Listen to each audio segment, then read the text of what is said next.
Why would I throw in the towel? I just got in my bag. I don't make no mistakes. I'm coming for mine, and there ain't no one taking my place. Listen, I've taken some L's. Yeah, that means I lived and I learned. Now I got some money to burn. Why would I throw in the towel? I just got in my bag. I don't make no mistakes. I'm coming for mine, and there ain't no one taking my place. Listen, I've taken some L's.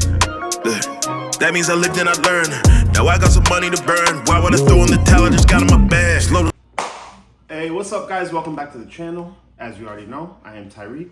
This is Somerville Serpents, and today we're going to be going over how to assist feed or force feed, depending on your baby ball python, whether they will just assist feed or if you have to actually get into force feeding. So we're going to go over the differences between the two of them. Hopefully today we can just assist feed. If not, we will do the force feed, trying to keep this baby alive. But before that, we're gonna try to see if one of our new hatchlings will now take a frozen thawed meal. So with that being said, we're gonna jump right into it.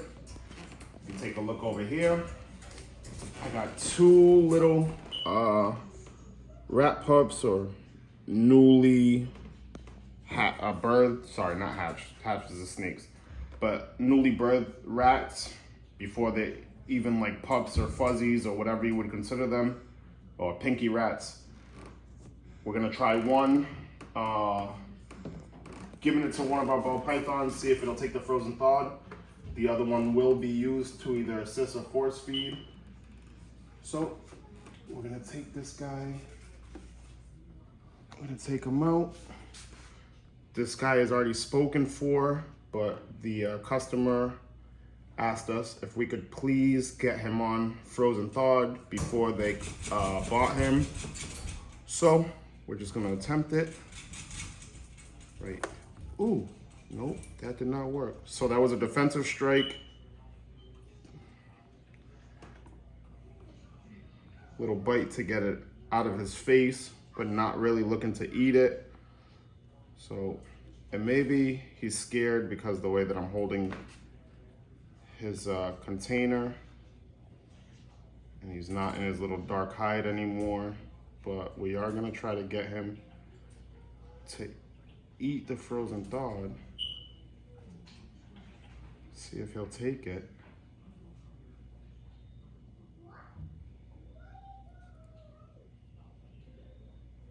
And now this isn't really the best way to do it. Oh, and it worked.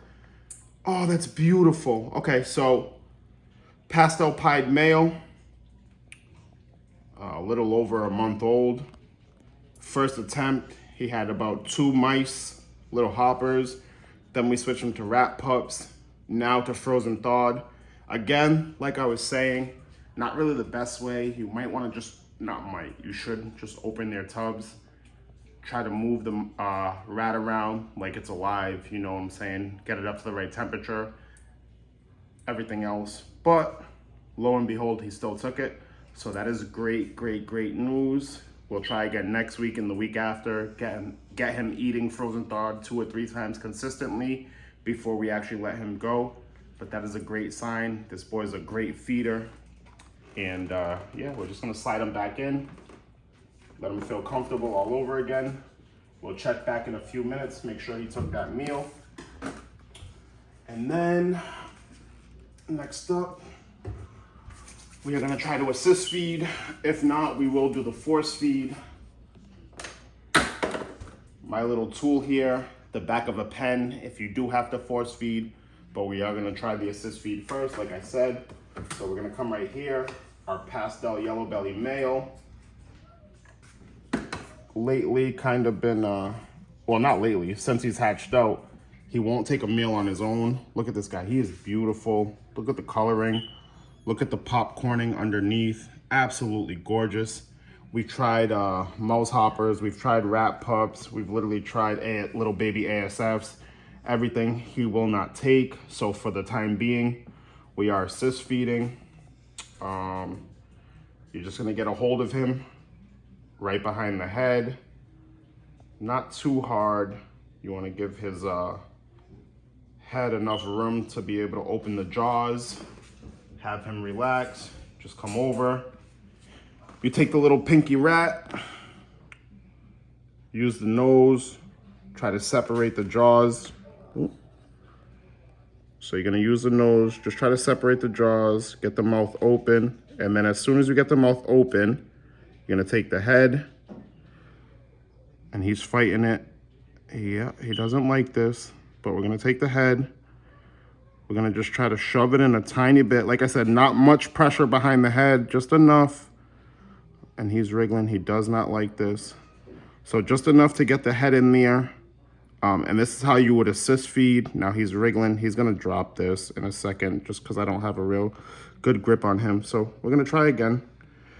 Get control of his body. If you have to, you can use part of your body to stabilize him so he's not moving around on you. Same thing again, right behind the head. You're gonna use the head of the pinky. Okay, so I have too loose of a grip on him, which is why he's able to turn his head and everything right now. So we're just gonna recollect them. Yep, let him do his thing real quick. I'll just put this down for 1 second. Get a new grip on him. He's fighting real hard today. He does not like this. The last 2 weeks, actually the last, 2 weeks, twice a week, we've had to do this. But again, use the head of the pinky rat to get the mouth open. Just try to slightly get the head in there. After you get the head in there, take the head, clamp it down on the head of the rat, pull back a little bit. Oh shit, I just split it open. Pull back a little bit on the head of the rat so that it locks into the teeth. Oh, and look, already he spit it out. So I've done this song and dance with him, like I said, 4 times over the last 2 weeks. So what we're gonna do next is I'm gonna show you guys actually how to force feed. But that's the general idea. You just lock on right behind the head, body up against your body so that he can't move too much or she can't move too much. Again, rat pinky, use the head. Just force open the jaws a little bit so that you can get the head in the mouth. After you get the head in the mouth, you're gonna apply some pressure. You wanna see the head start going down the throat a little bit. And then after you start to get it in there to force feed, you're gonna grab an item, whether it's a pen, the back of a pen, pencil, something like that, and just gently start to push the head into the esophagus.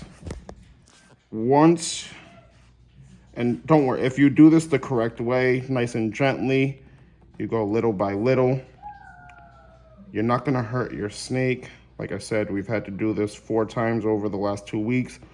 Once you get it to a point where you have the head in the mouth, and you'll be able to see it, you'll be able to see the head start going down. So he's fighting today like crazy. You'll be able to see the head going down into the throat of the snake.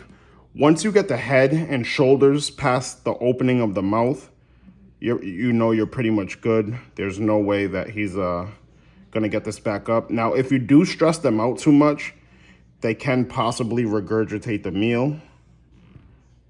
But so far that has not happened for us. We've been quite fortunate with doing these assist feedings and force feedings. So again, I'm gonna attempt one more time. Just get the head in there. Ooh. Use the smaller end of the pen. Same thing, you're gonna get the head.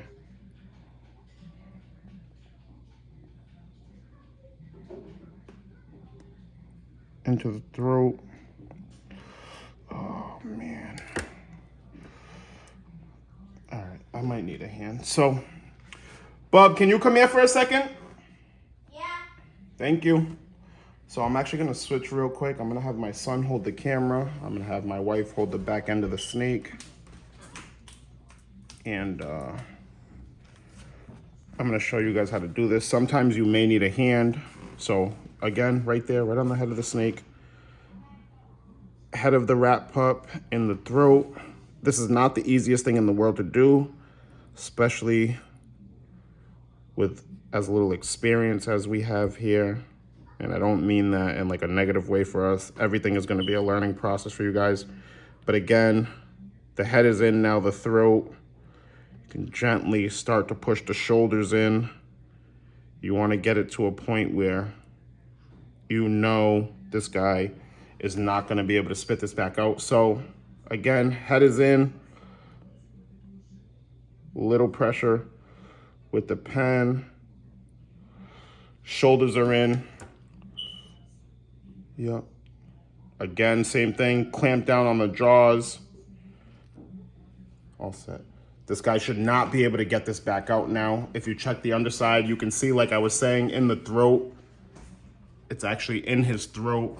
That's gonna be hard for him to get out. After you get it that far down, head and shoulders, you're just gonna place your ball python back into its container. You're gonna give it a second. It may try to fight, just like that right there. The movements, you're gonna see, it's not gonna be completely comfortable. It's gonna try to do what it can to get that rat pup out of its mouth. But if you got the rat pup in enough, sure enough, I promise you, and you can see right there, sorry, not the best angle, let me put this down. You can see right there, the jaws are gonna start working over it. It knows it has no other option now but to take this meal down. So what we're gonna do is, I'm gonna slide him back in and we'll come back and check in 5 minutes and we'll see how this went. Okay guys, so we're back. And as you can see, no rat pup, ball python. You can see the nice little lump in the back right here. Took that meal down. So again, just a quick example of how to try to either assist feed or force feed. And yeah, that's pretty much it. So again, I appreciate you guys watching so much, and peace, love, and blessings from my family to yours. Have a great night.